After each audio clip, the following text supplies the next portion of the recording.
사랑하는 고대교회 가족 여러분, 오늘도 평안하셨습니까? 오늘은 2020년 4월 7일 화요일입니다. 바깥에 외출하고 왔어요.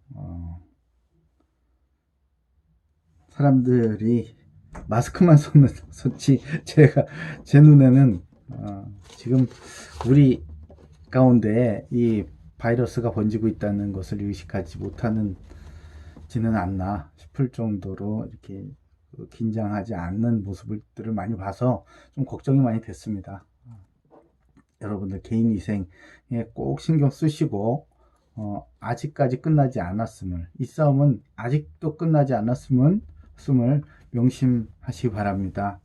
지난 주일에 우리 광고해드린 그 손소독제 기억나시죠?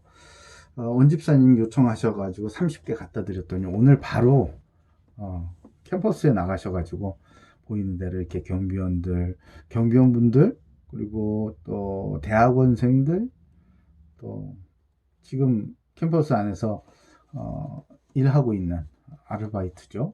근로장학생들에게 이렇게 나눠줬다고 합니다. 받으신 분들이 매우 좋아하였고 감사의 표현을 하였습니다 라는 이 반응까지 이렇게 카톡으로 보내오셔가지고 참 기뻤습니다. 원집사님 수고 많으셨어요.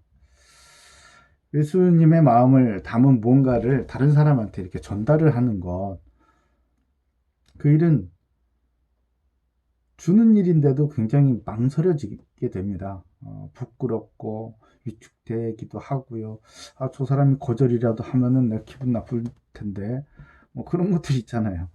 그런데 이런저런 핑계들과 뭐 이유들을 다 뛰어넘어 가지고 용기를 내서 한두 명에게라도 이렇게 딱 전달하고 나잖아요. 그러면 굉장히 이상해요. 이해할 수 없는, 그건 성취감도 아니고 이해할 수 없는 그런 내가 뭔가 중요한 일을 했구나, 나도 여기에 동참이 되었구나 라는 그런 따뜻한 마음이 마음속에 확 번져 들어오면서 굉장히 뿌듯해지기까지 합니다. 그건 아마 그리스도인들만 가지고 있는 그런 본능일 거예요. 사랑하는 아버지를 자랑하고 또한 날 구원하신 그리스도를 자랑하고 세상에 그 사랑을 전하기 위해서 여기에 동참하는 일, 이 일은 아무리 사람이 보기에, 사람의 눈에는 작아 보일지라도요, 우리 안에 계시는 성령님께서는 정말 온 세상을 다 얻으신 것처럼 그렇게 기뻐하시기 때문에, 우리 안에 계시는 성령님께서 기뻐하시기 때문에 우리도 형언할 수 없는 기쁨이 차 올라오는 것입니다. 오늘 원집사님이 밟으신 그 고대 캠퍼스에는 빛이 임했습니다. 그리고 전달한 것은요, 가나의 혼인자집, 그 기억나시죠? 포도주가 떨어져서 가나의 그 혼인자집에 아주 큰 문제가 생기게 되었는데, 예수님의 말씀을 듣고 항아리에다가 맹물을 붓고 다시 떠서 사람들한테 나눠주었더니 그것을 받아 마시는 사람들 다 너무 좋아했고, 그 연회장까지도 너무나 칭찬을 아끼지 않는 가장 좋은 포도주가 되는 그런 놀라운 일.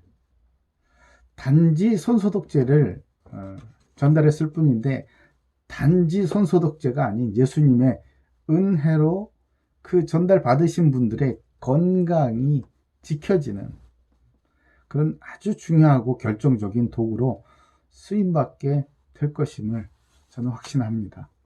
하나님께서 기뻐하신 일에 헌신하신 원집사님 오늘 수고하셨고요.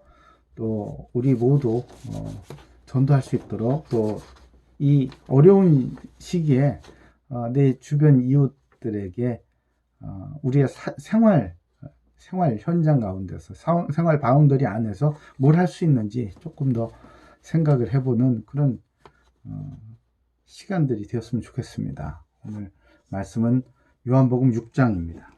요한복음 6장 22절에서 27절 말씀. 요한복음 6장 22절에서 27절입니다. 이튿날 바다 건너편에 서 있던 무리가 배 한 척 외에 다른 배가 거기 없는 것과 또 어제 예수께서 제자들과 함께 그 배에 오르지 아니하시고 제자들만 가는 것을 보았더니 그러나 디베랴에서 배들이 주께서 축사하신 후 여럿이 떡 먹던 그곳에 가까이 왔더라.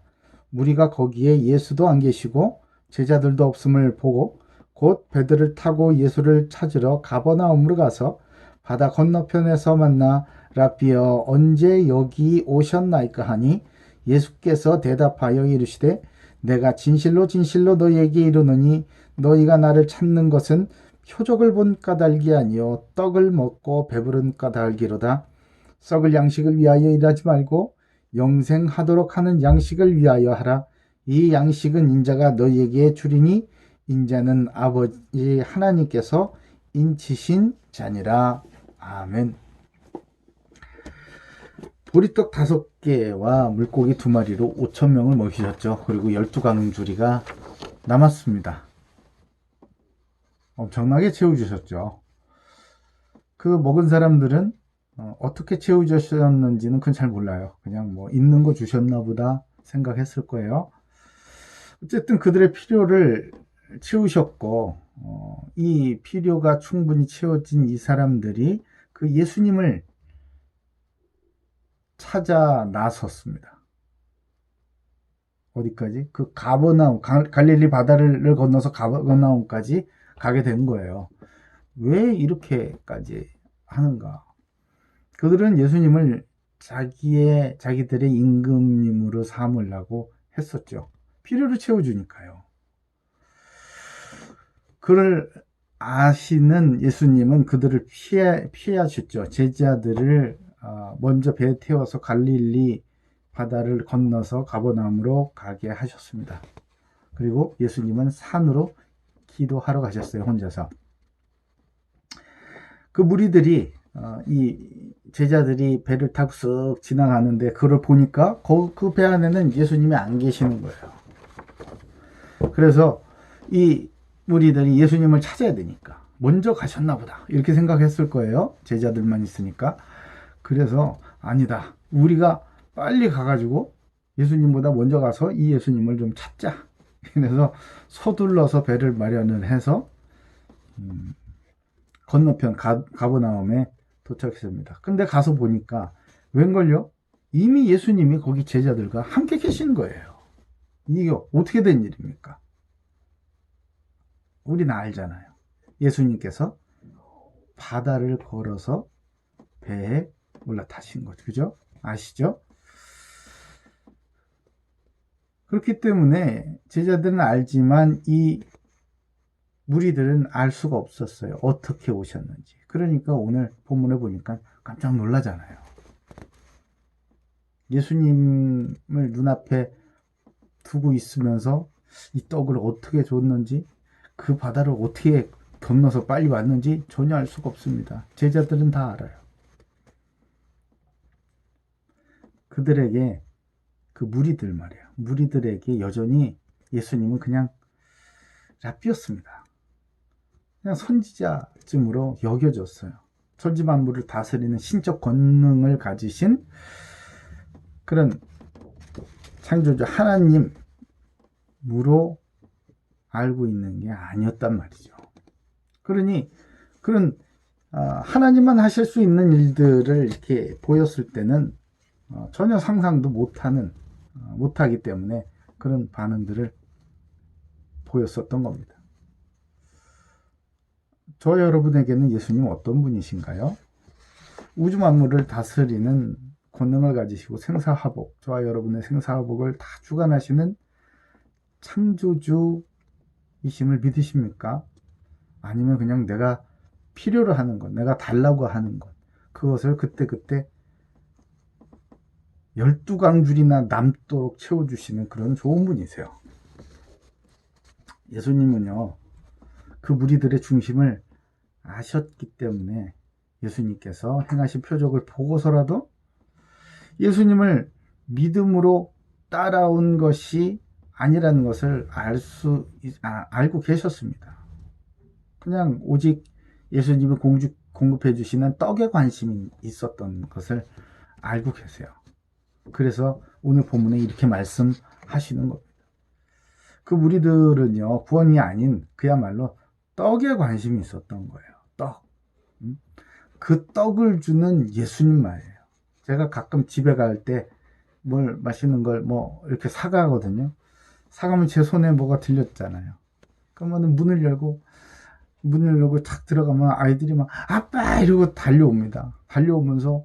달려오는데 입은 아빠인데 눈은 제 손에 들려있는 그 봉지가 있어요. 그래서 제가 아이들한테 물어봐요. 야, 너희들은 아빠한테 관심이 있는 거냐? 아빠가 들고 계시는 이 봉지에 관심이 있는 거냐? 물어봅니다. 물론 다 알죠. 그 아이들이 얘기를 해요. 아빠요, 그래, 아빠. 그래서 예수님도 이 어린아이 같은 자들이 천국에 온다고 하는가 봐요. 그 무리들은요, 무엇을 하더라도 떡을 얻고자, 떡을 더 많이 얻고자, 더 좋은 떡을 얻고자 하는 것이었습니다. 설령 그들이 열심을 내서 하는 그것이 예수님을 따라가는 일이다 할지라도 말이에요. 그래서 예수님은 그들에게 일하는 그들의 목적을 바꾸라고 오늘 본문에 말씀하고 계시는 겁니다. 썩을 양식을 위해서 말고 영생이 있도록 하는 양식을 위해서 하라. 이렇게 말씀하시는 거예요. 갈라디아서 6장 8절에는요. 자기 육체를 위하여 심는 자는 육체로부터 썩어질 것을 거두고 성령을 위하여 심는 자는 성령으로부터 영생을 거두리라. 이렇게 말씀하십니다. 그리고 영생이 있도록 하는 양식은요. 하나님께서 이렇게 콱 도장을 찍듯 인정하신 오직 예수 그리스도로만 얻을 수 있음을 다시 한번 분명히 설명하고 계시는 겁니다. 선포하시는 거예요. 요한복음 3장 16절에 이미 말씀하셨죠. 하나님이 세상을 이처럼 사랑하사 독생자를 주셨으니 이는 그를 믿는 자마다 멸망하지 않고 영생을 얻게 하려 하십니다. 아멘. 무엇을 얻게 하신다고요? 영생 말이에요. 이 영생은 어디로부터 옵니까? 예, 맞습니다. 오직 예수 그리스도로부터 오게 되는 것입니다. 사랑하는 고대교회 가족 여러분, 오늘 열심히 사셨죠? 여러분 오늘 가장 열심히 하신 그게 뭔가요? 정말 가장 열심히 하신 거예요. 그 일은 썩을 양식을 위하여서 하셨습니까? 아니면 영생이 있도록 하는 양식, 곧 예수 그리스도를 위하여서 하셨습니까? 여러분의 열심을 내는 동기가 오직 그리스도를 위한 것일 때 그 일은 영원히 썩지 않는 그런 영생이 있도록 하는 양식을 위한 일이 되는 것입니다. 오늘 아마 그 원집사님께서 그것을 두고 저 바쁜 분이 시간을 내어서 원래 알던 사람이든 모르는 사람이든 뭐 얼친이라고 있다면서요. 얼친 얼굴만 친구 얼친이든 뭐든 그런 분들에게 손소독제를 건넨 것, 그것은 분명히 썩을 떡을 위하여서 한 일은 아닐 거예요. 분명 영원히 썩지 않을 양식이 있도록 하는 일이었음이 분명합니다. 이번 주 말씀을 붙잡고 우리 간절히 기도합시다. 그럴 때에 영생이 있도록 하는 일에 헌신하고 도전한 그런 배짱도 생길 거예요. 확신도 생길 거예요. 힘도 생길 겁니다. 그러면 하나님께서 우리에게 천사를 보내셔서 하나님의 뜻을 이루는 일에 쓰임받게 하실 겁니다. 그럴 때 모든 우리를 마음이나 삶이나 미래나 진로나 무엇이든지 건강이든 무엇이든 우리를 묶고 있는 모든 쇠사슬에서 풀리는 놀라운 증거를 보는 축복이 오늘서부터 임하길 예수님의 이름으로 축복합니다. 기도합시다. 감사합니다, 주님.